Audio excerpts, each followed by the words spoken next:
Assalamualaikum warahmatullahi wabarakatuh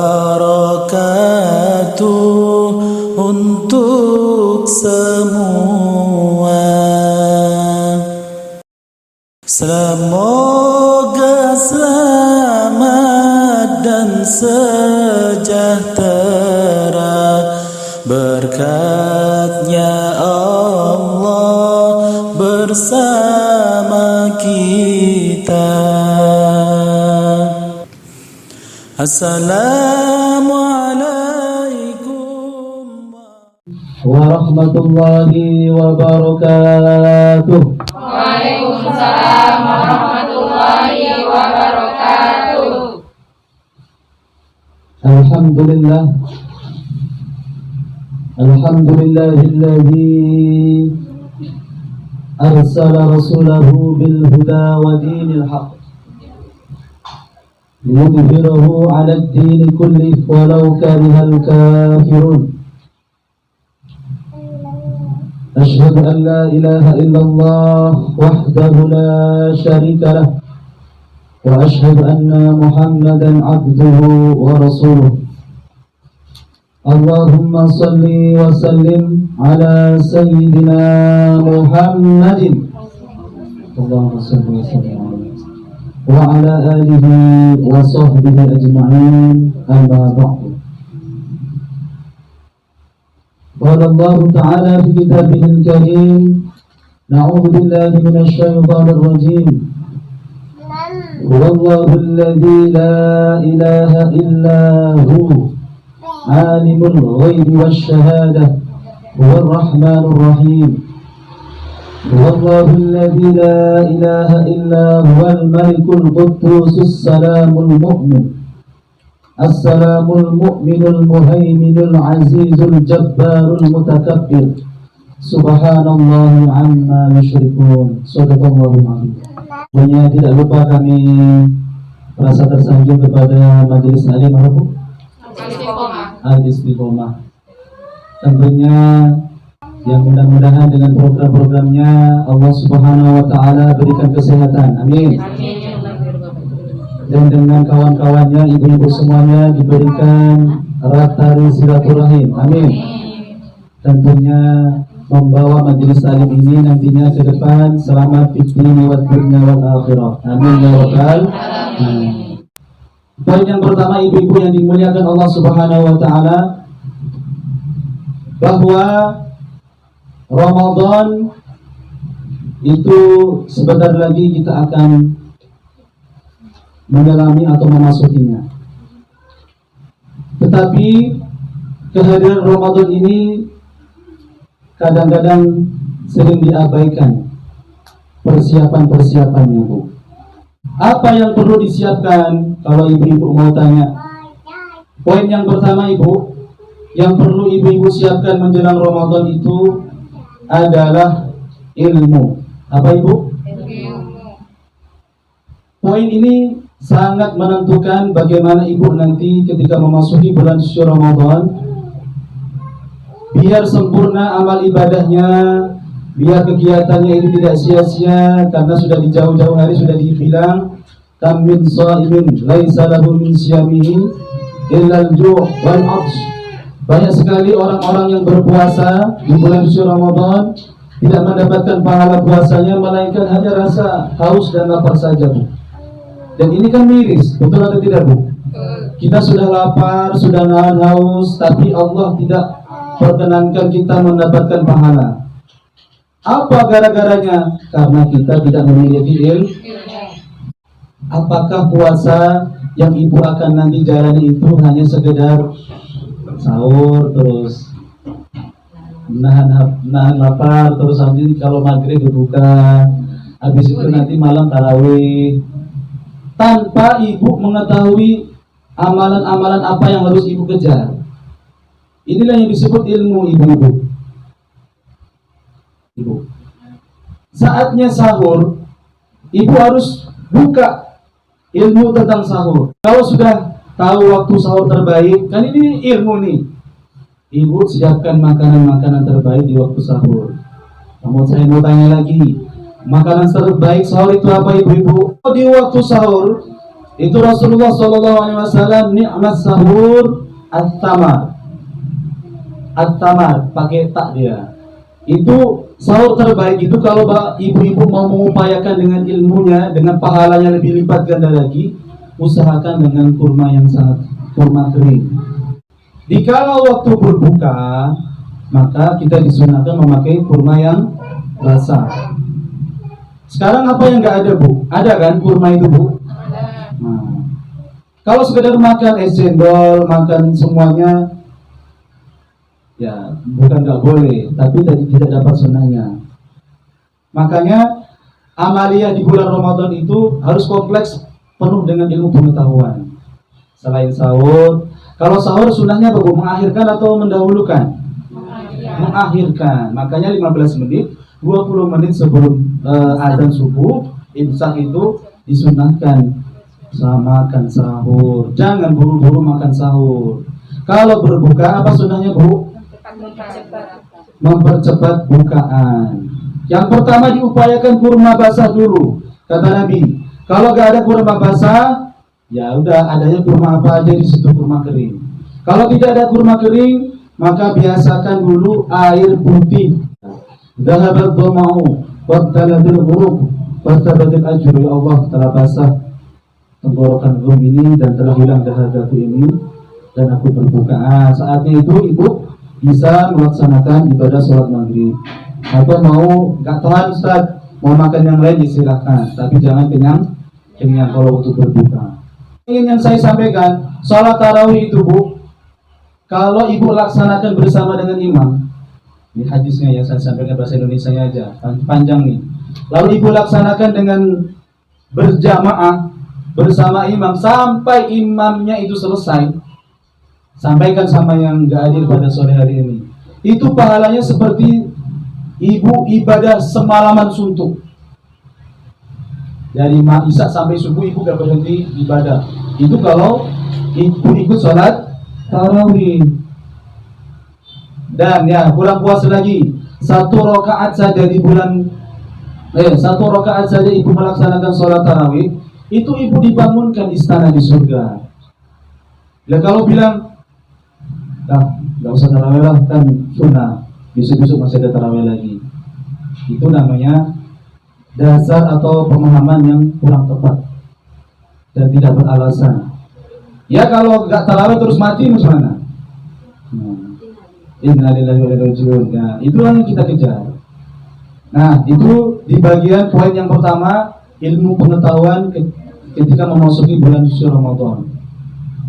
Nah, siangnya setelah kita sahur tarawih dan ada terus sahur, paginya kita berpuasa.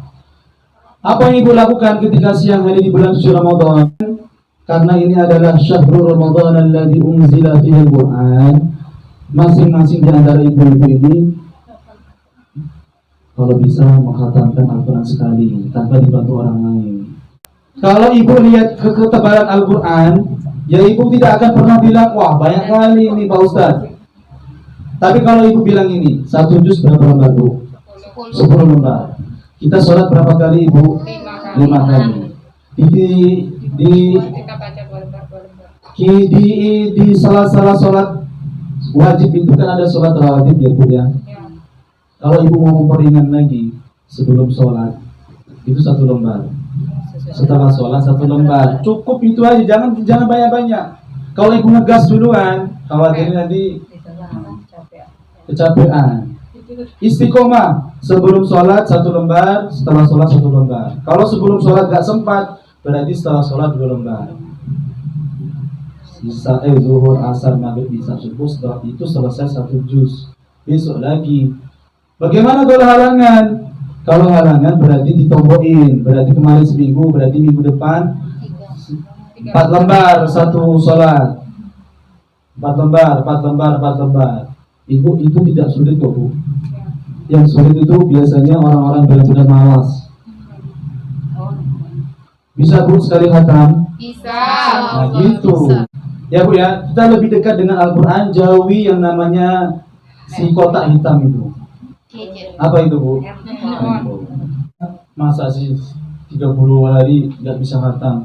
Kita mengaku umat Nabi. Ya, kadang-kadang kita malu sama siapa, Bu? Sama Allah. Sama Allah sudah diberi kesempatan untuk Ramadan, tapi kita tidak bisa menghatam Al-Quran. Rasa-rasanya malu. Kita bilang, ya Allah, pengenlah punya anak soleh. Ya Allah, pengenlah kami rezeki yang banyak. Tapi untuk baca pesannya aja nggak mau. Kira-kira ya malu ditahu diri ya, Bu, ya.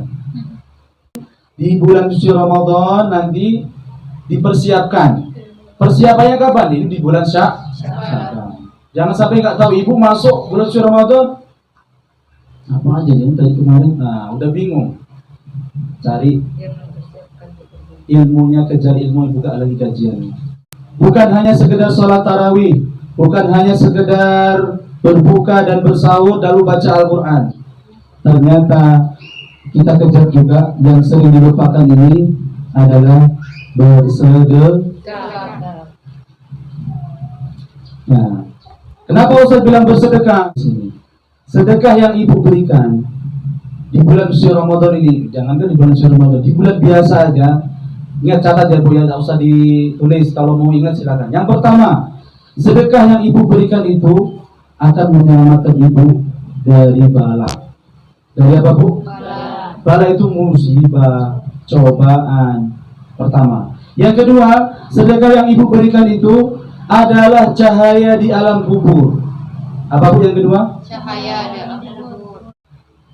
Semakin baik ibu bersedekah, ya jangan menunggu Ramadan, dari sekarang aja kita memperbaiki lampu kita di alam kubur. Dan selanjutnya ibu-ibu, sedekah yang ibu berikan akan menjadi tanda diterimanya ibadah seseorang itu adalah orang mau bersedekah. Ibu pernah lihat orang yang sedekah nggak? Pasti pernah kan? Itu dikatakan dalam hadis, itu adalah ciri-ciri orang yang amal ibadahnya diterima. Tapi kalau ada orang lihat ibu bersedekahnya rajin, itu tanda bagi kita atau bagi dia, oh ternyata Allah Subhanahu wa Ta'ala meridhoi dirinya dengan cara dia bersedekah. Ibu gemar bersedekah di sini kan, Bu? Insya Allah. Dan yang kelima, ibu dengan ibu bersedekah nanti di akhirat itu ada pintu yang sangat megah dan besar, namanya pintu Sahna. Itu adalah pintu orang-orang yang gemar bersedekah. Kalau pintunya orang berpuasa, rajin berpuasa, apa, Bu? Pintu surga orang yang sering berpuasa di dunia itu royan. Ya, Bu, ya. Yang nggak berpuasa minggir, nggak bisa masuk di situ. Tapi yang pernah berpuasa yang rajin akan menikmati keindahan orang-orang yang rajin berpuasa di situ. Dan ada pintu Sahna, yaitu pintu orang-orang yang gemar bersedekah. Itu yang pertama. Yang kedua, ibu-ibu yang dimuliakan Allah Subhanahu wa Ta'ala, karena ini masuk di bulan Sya'ban, tugas kita diingatkan oleh Nabi Muhammad SAW, dzalika syahrun yaghfurun nasu anhu ma baina Rajab wa Ramadan. Bulan ini ibu-ibu diingatkan sama Nabi, sering kita melupakannya. Padahal gak lupa kan, Bu? Ini bulan apa, Bu? Sya'ban. Ya, ternyata ibu-ibu rahasianya ada di sini. Manusia itu ketika masuk bulan Sya'ban, mereka sering melupakan hutangnya. Melupakan apa, Bu? Hutang. Benar atau tidak? Iya. Cek, kita kupas pelan-pelan.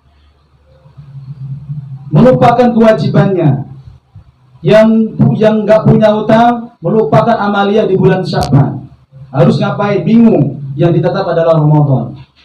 Kami poinnya di sini beberapa yang dilupakan itu saya tekankan karena ibu-ibu yang saya hadapin. Hutang puasa. Apa Bu? Hutang puasa. Ada hutang yang tidak bisa dibayar kecuali orang itu melaksanakannya, yaitu hutang berpuasa walaupun dia sudah mati. Puasa akan tetap melekat hutangnya sampai dia mati. Man mata, siapa yang mati, fa'alaihi siyamun, dan dia meninggalkan hutang puasa, fasoma waliyuhu, maka yang wajib berpuasa adalah walinya. Saking beratnya puasa itu. Oke, sebelum saya jawab lagi pelan-pelan. Puasa sekali di bulan suci Ramadan itu kalau ibu tinggalkan, itu bisa nggak dibayar puasa sunnah setahun penuh? Nggak bisa. Karena saking agungnya satu hari di bulan suci Ramadan itu kita berpuasa, maka saking beratnya itu, walaupun manusia mengganti puasa sunnah selama setahun itu belum bisa sebanding dengan satu hari di bulan suci Ramadan. Ayyaman ma'dudat, faman kana minkum maridan aw ala safarin fa'iddatun min ayyamin ukhra. Bagaimana kalau di dalam kehidupan itu kita memiliki uzur seperti sakit, Bu ya? Maka kata Allah diganti dengan yang di hari-hari yang lain. Ini babnya orang-orang yang kena uzur gara-gara memang ada uzur ya Bu ya. Ini bab bagi orang yang punya uzur, yang seperti sakit, yaitu harus dibayarkan di bulan yang lain. Nanti kami akan bahas bagaimana ibu yang hamil dan menyusui. Itu pelan-pelan dulu. Ibu-ibu, ini tentang yang sakit dulu. Jikalau Allah Subhanahu wa taala berikan kehidupan selanjutnya, bulan Syawal gak mau bayar puasa. Ya, bulan Dzulqa'dah gak mau bayar. Terus ketemu bulan Sya'ban. Kok juga belum mau bayar hutang puasanya itu? Pas masuk di bulan suci Ramadan, ibu mendapatkan dosa. Mendapatkan 3. Mohon maaf saya klarifikasi. Mendapat 3. Yang pertama, ibu mendapatkan dosa karena sudah dikasih kesempatan, ibu tidak mau bayar. Yang kedua, ibu masih menempel hutang puasanya ibu itu. Ini kan berat ibu-ibu yang dimuliakan Allah. Dan yang ketiga, ibu kena fidyah. Kena dosa, hutangnya masih ada, ibu harus kena fidyah. Padahal puasanya tahun lalu, ketemu puasa ini lagi. Ini yang kadang-kadang ibu lupakan. Ibu yang hamil dan menyusui. Nah, ini dia Bu. Bagi yang sedang hamil atau yang sudah punya anak yang sedang menyusui, catat baik-baik. Mudah-mudahan habis ini ibu-ibu bisa memahaminya. Bagaimana Ustadz kalau kami punya hutang, tapi kami belum bisa membayar, tapi alasannya itu adalah kami menyusui atau kami hamil. Yang pertama, itu pendapatnya ulama Saudi Arabia, ada Syekh Utsaimin, ada Syekh Ibnu Baz dan sebagainya, mengatakan kalau perempuan itu hamil dan menyusui tidak berpuasa di bulan suci Ramadan, maka menurut ulama Saudi ya Bu ya, wajib qadha, tidak ada fidyah. Itu mayoritas Syafi'i. Ada 2. Nah, yang pertama, jika ibu tidak puasa karena khawatir dengan ibu dulu ya, maka ibu wajib mengganti. Ya Bu ya, mengganti. Tetapi kalau ibu khawatir kepada diri ibu dan anak ibu, baik yang ada di kandungnya atau anak ibu yang sedang menyusui itu, maka terkena 2, mengganti dan membayar fidyah. Pak Ustadz, saya mau bayar fidyah. Saya langsung tahan dulu. Ibu apa masalahnya? Saya kan hamil. Oke Bu, kalau ibu hamil, saya tanya, ibu khawatir dengan siapa? Ya, Kalau ibu khawatir dengan fisik ibu sendiri, maka ibu bayar aja, nggak bayar puasa, nggak perlu bayar fidyah. Tetapi kalau ibu bilang anak saya nanti kekurangan gizi ustaz dan sebagainya, ada embel-embel, ada orang lain, maksudnya itu anak yang dikandungnya ataupun yang disusuinya itu, maka terkena dulu. Qaulus sahabah itu ada riwayat kecilnya itu cukup dengan bayar fidyah saja. Itu pun beralasan kalau setiap tahun itu ibu punya alasan syar'i. Ya bu, ini saya tidak main-main hukum ini. Ibu mau bayar gak bisa karena tahun depan adiknya ada lagi. Adiknya. Tahun depan lagi masih menyusui kan 2 tahun. Tahun depannya lagi.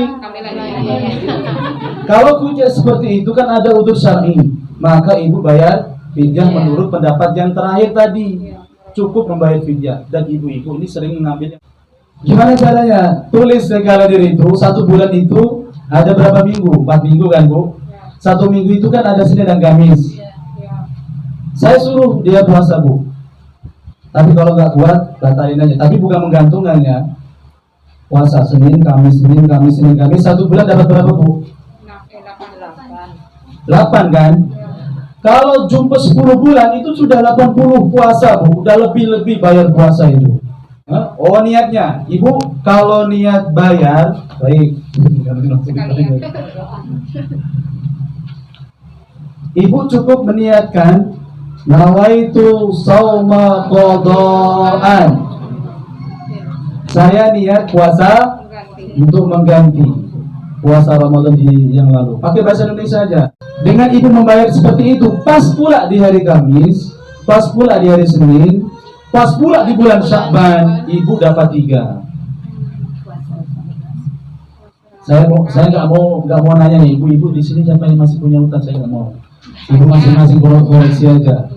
Ibu mau berdosa, kan saya bilang, kalau sampai bertemu bulan suci Ramadan lagi, ibu kena 3. Nah dosa, kena bayar, dan kena bayar fidyah.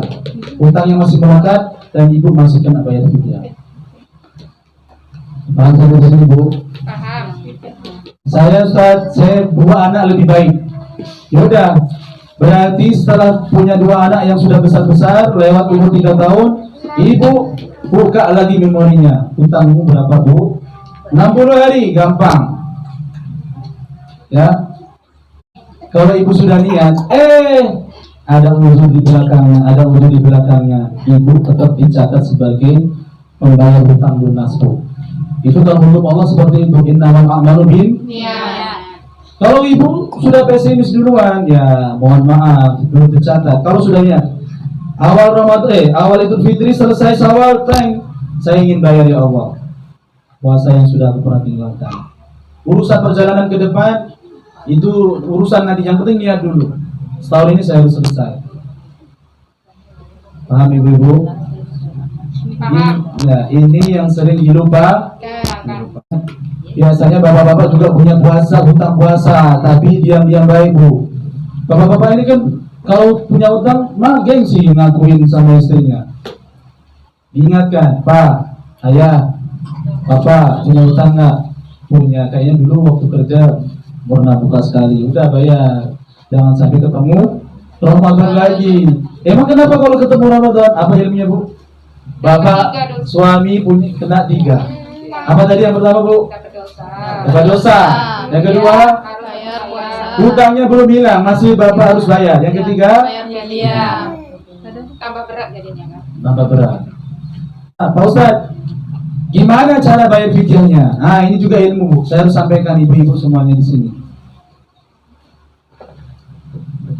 Fidyah itu, ibu-ibu yang dimuliakan Allah Subhanahu Wa Taala, itu memberi makan fakir dan miskin. Takarannya seperti apa dalam fikih? Membayar fidyah itu 1 orang miskin 1 sok. Berapa bu? 1 sok. Ya, belum titik ya bu ya, jangan dipotong dulu. 1 sok itu ada 4 mud. 1 mud itu kalau di Indonesia kan itu 7 ons. Jadi 7 ons kali 4 itu jumlahnya 3 kilo. 3 kilo beras, Bu. Jadi kita mundur lagi, Bu. Membayar fidyah itu adalah setengah sok satu orang fakir miskin. Jadi setengah kilo. Plus dengan lauk dan sayurnya, Bu. Bukan beras aja. Kalau fidyah ini beda ngasih zakat. Beda ya, Bu ya. Nanti disalahgunakan, nggak ngasih beras saja. Fidyah itu adalah memberikan makan. Yaitu kalau ibu mau mentahnya berarti beras, lauk, ada, ya kasihlah minyak gorengnya. Masa telur gorengnya pakai apa, Bu? Kompornya. Ya kalau kompor mungkin memberatkan. Yang jelas lauk pauknya ada sedia. Pak Ustadz ribet kali lah bayar fidyah ini. Ya gitulah hukuman bagi yang tidak mau bayar puasa. Kalau mau ibu rupiahkan, kita lihat di badan zakat itu, Bu. Itu ternyata, Bu, 20.000 itu gak cukup. Ibu cari nasi padang, tahu kalau di sini ya. Nasi padang itu berapa, Bu? 10.000. 10.000 itu 10.000. 20 Pak Ustaz. 20 yang standar, 18 lah atau 15.000 standar ya, Bu.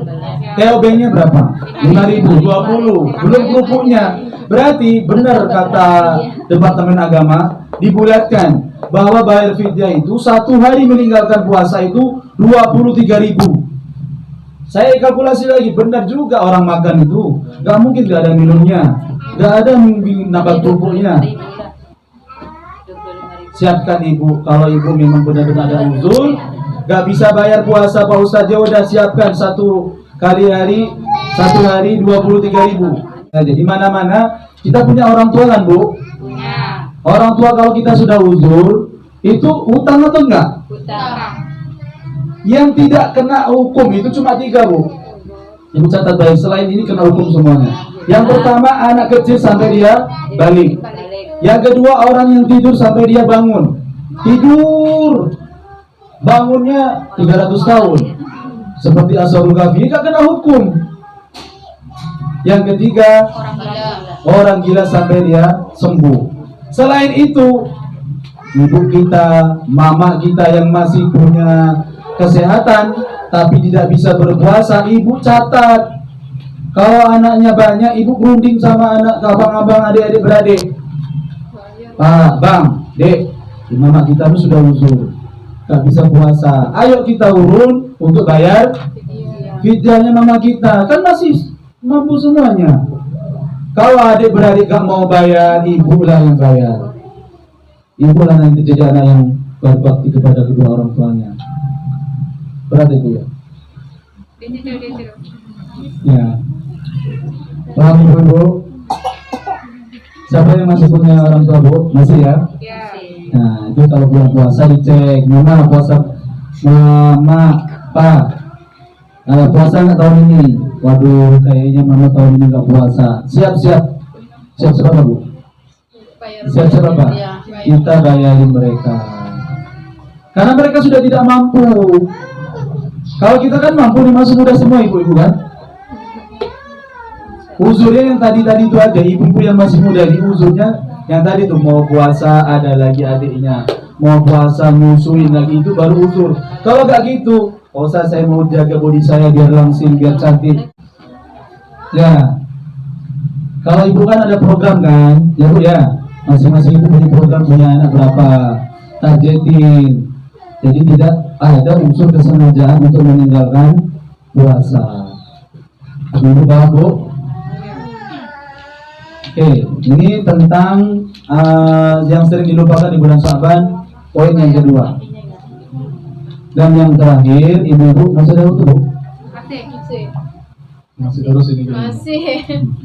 Baik ibu-ibu yang dimuliakan Allah Subhanahu wa taala, di poin yang ketiga, ibu-ibu harus paham ketika masuk di bulan Sya'ban, tadi yang pertama apa, Bu?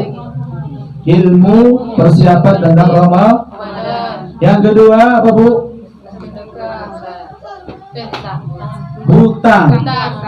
Hutang puasa di bulan Sya'ban ini harus dilunaskan kalau ibu nggak mau kena dosanya. Dan yang ketiga, Ini yang kita tunggu-tunggu. Tidak kalah pentingnya. Ini tanggal 14 Sya'ban. Malam nanti adalah malam nisfu. Saya di sini mungkin sama rata-rata Bu. Malam ini Ibu mau apa ya? Mau tidur.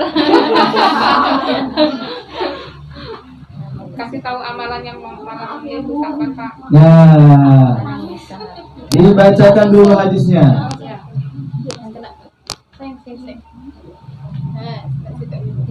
Ayo, Ibu yang mau lewat. Ibu yang dimuliakan Allah Subhanahu wa taala. Yattari hadisnya dulu ya. Yattari Allahu ala jami'i khalqi min nisfi lailati Sya'ban. Allah Subhanahu wa taala memandang rahmatnya di suatu malam pertengahan di bulan Sya'ban, alias nisfu Sya'ban, nanti malam Bu. Wa yaghfir li jami'i khalqi. Allah ingin bertujuan untuk mengampuni semua makhluknya, illa li musyrikin, kecuali orang-orang yang menyebutkan Allah, au musakhin, orang-orang yang belum berdamai. Dari hadis ini ada beberapa poin Bu. Yang pertama, malam nisfu Sya'ban jangan dianggap malam yang enteng. Share dari beberapa keterangan ulama, pintu langit Bu, apa tuh saya bilang pintu langit itu dibuka, itu dirahasiakan Allah tuh ternyata di sepertiga malam. Yang pertama, yang kedua di malam Idul Fitri dan Idul Adha, dan yang ketiga di malam nisfu Sya'ban. Orang dulu bertanya, ini cerita awalnya Bu, ngomong sama Pak Kiai, Pak Kiai, saya harus ngapain di malam nisfu Sya'ban? Oke, datang lagi, ya udah, kamu bisanya apa? Baca Quran, baca Quran.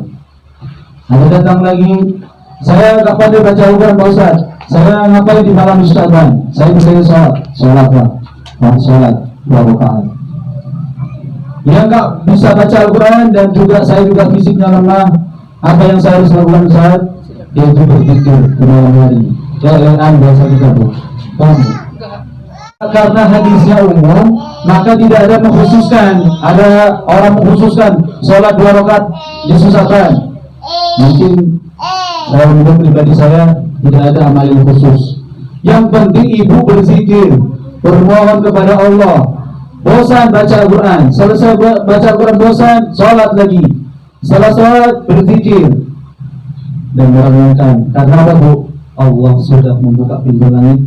Kalau bahasa ulama yang lain itu Allah turun Bu, melihat amal kita semuanya. Karena mau ditutup, mau diganti dengan amal yang baru, buku catatan yang baru.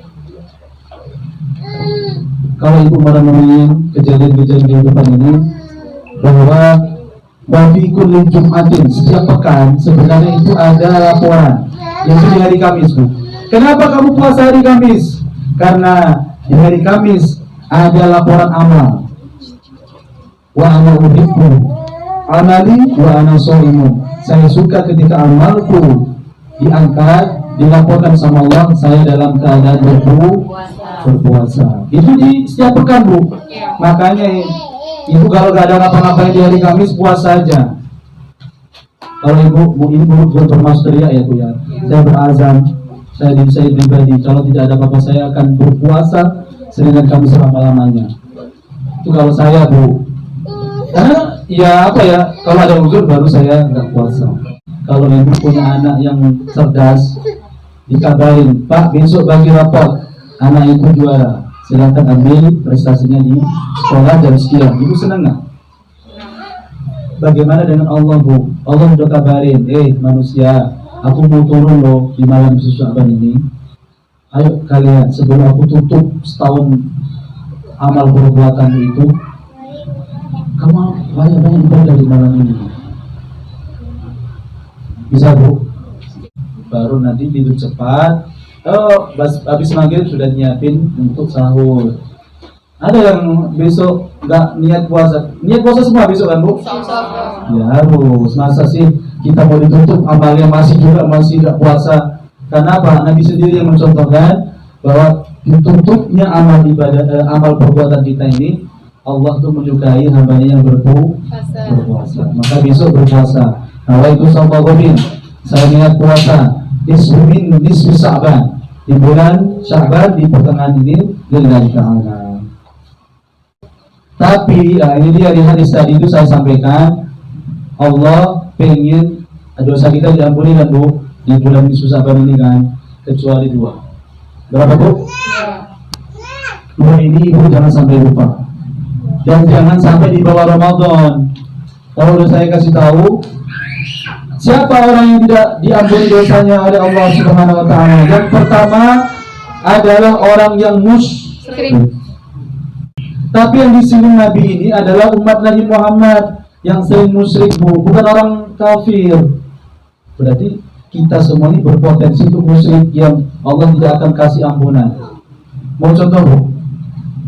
Mau contoh, Bu? Mau. Kalau saya kasih contoh, Ibu jangan melakukan ini ya. Ya, karena ini berakibat fatal, Allah tidak kasih ampunan. Yang kasih contoh yang pertama itu, Ibu mengistimewakan sesuatu selain Allah.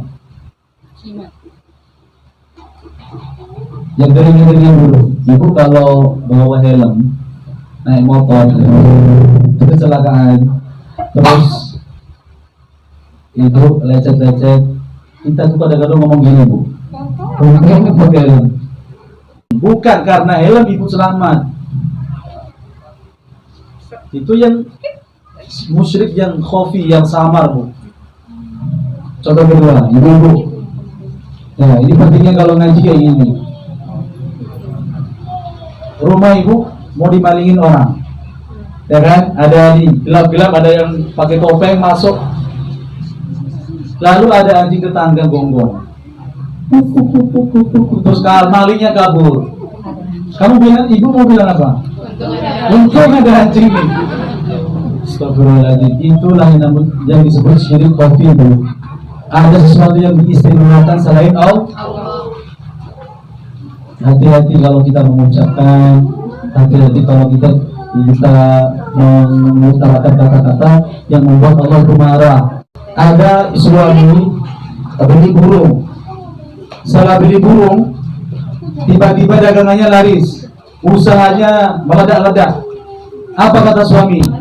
Semenjak saya beli burung ini, mantap kali usaha ini. Yang kedua, nah ini yang sering terjadi, yaitu orang yang belum berdamai atau belum berminta maaf.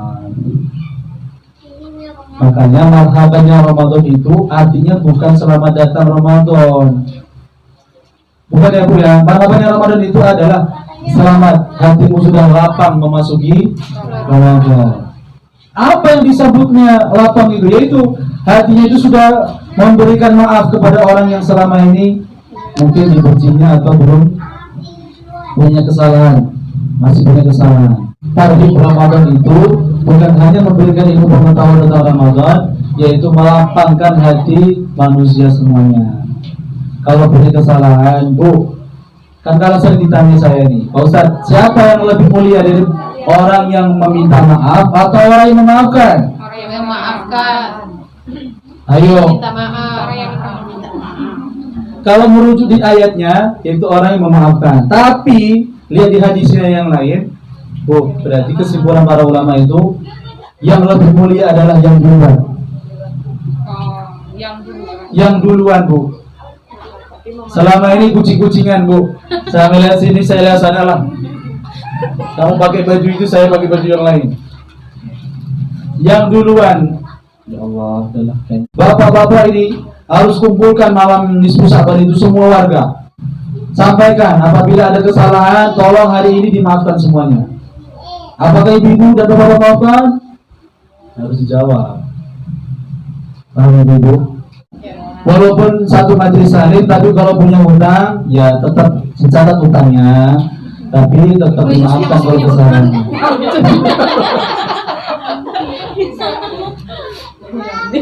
Jadi closingnya ibu-ibu, Bu, oh ibu. Tapi yang namanya hadis itu sudah bocor. Pemandangan di hari kiamat nanti di pada masa khususnya banyak orang yang memikul dosa di antara manusia yang lain. Bukan mikul dosa kepada Allah, Bu. Dosa sesama manusia itu banyak orang mikul. Ada peristiwa itu orang memikul duit, memikul utang duit maksudnya, bukan mikul duit. Ada orang di padang mahsyar itu memikul hutang, memikul caci maki. Tuh, caci maki itu ibu nanti kalau ibu yang mencaci maki, ibu mencari orang yang ibu caci maki itu. Kalau ibu di dalam dunia waktu masih hidup bermaaf-maafan, sakit hati sampai pindah rumah, kejar bu. Kalau bisa jangan sampai pindah rumah sebelum dia memaafkan kita nih. Nanti ibu mencari di padang mahsyar itu, jutaan miliaran manusia ibu harus cari. Karena ya itu dia repotnya, hubungan sama manusia ini yang berat. Kalau Allah mah, kalau Allah sudah lihat hambanya sudah penuh dengan rahmat, Allah ampuni. Cukup dengan bertobat saja dan menyesali perbuatan itu dan tidak mengulangi lagi, itu Allah sudah. Tapi kalau sama manusia, dosa hutang, dosa mencaci maki, apalagi dosa membunuh bu. Ibu gak suka sama orang ibu bunuh, terus apa masalah selesai? Ibu nanti akan mencari orang ibu bunuh itu sampai dia ibu pegang, dalam hadis itu sampai ibu pegang tangannya, bawa di depan Allah. Jadi kembali kepada intinya, ibu-ibu tolong dimaaf ya, kesalahan itu jangan sampai kita bawa ke Ramadan, itu aja. Kalau Ustaz, kesalahannya terlalu banyak, yang ini nggak bisa lagi dimaafkan. Masa sih bahasa itu diucapkan nggak bisa lagi dimaafkan? Kalau saya pribadi bu, saya gini bu, prinsipnya saya memaafkan, tapi saya tidak mau berurusan lagi sama dia. Paham nggak bu? Nah, jadi itu biar tidak terulang-ulang lagi. Kita tahu karakter teman ini seperti ini, saya sudah maafkan, saya tidak punya rasa benci sama ibu. Tapi tolong udah sampai di sini aja ya. Artinya kita seperti biasa aja. Kalau mau utang lagi jangan lagi. Kalau mau beri-beri ya jangan usah lagi sama saya lagi, sama yang lain aja. Kita akhiri dengan doa. Mudah-mudahan malam ini kita semuanya, kaum muslim dan muslimat, istri kita, anak kita, suami kita semuanya, keluarga kita semuanya, mudah-mudahan kehidupannya lebih baik lagi daripada yang kemarin.